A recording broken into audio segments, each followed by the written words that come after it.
bonne année, meilleurs vœux, tout ça, tout ça. On se la souhaite évidemment meilleure que la précédente, mais pour ce que ça nous a servi, nos vœux de l'année dernière.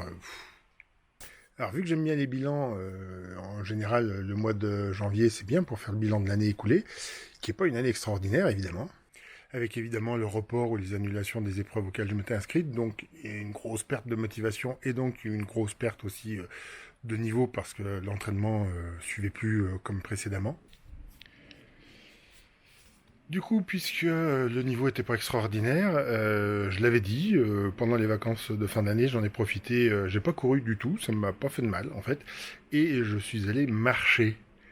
Marcher à la montagne, à l'air frais, tout ça, ça m'a fait du bien. Et ça m'a permis de, on va dire, relativiser un petit peu mon niveau actuel et de me dire que, bah, en fait, je pesais plus de 111 kilos, j'ai une glycémie qui est très haute, j'ai des performances très basses. Tout ça, c'est très lié au fait que bah, j'ai baissé mon intensité d'entraînement.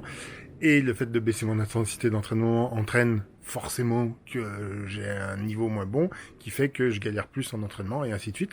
Donc je me suis dit que j'allais recommencer tout simplement, reprendre les bases, l'alimentation et les exercices de base que j'avais fait au tout début de cette chaîne. Donc normalement cette semaine c'est le grand retour de gainage, renforcement musculaire, des choses comme ça avec aussi bah, l'objectif tout simplement sur les 2-3 prochains mois de perdre du poids, de perdre un peu la bedaine et donc d'être mieux dans ma peau et mieux physiquement avant de me remettre vraiment à courir.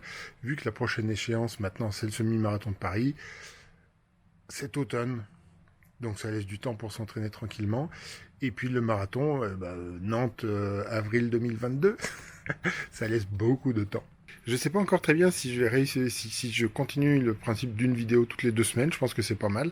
Est-ce que j'arriverai à faire une vidéo par semaine? Ce serait rigolo, ce serait chouette.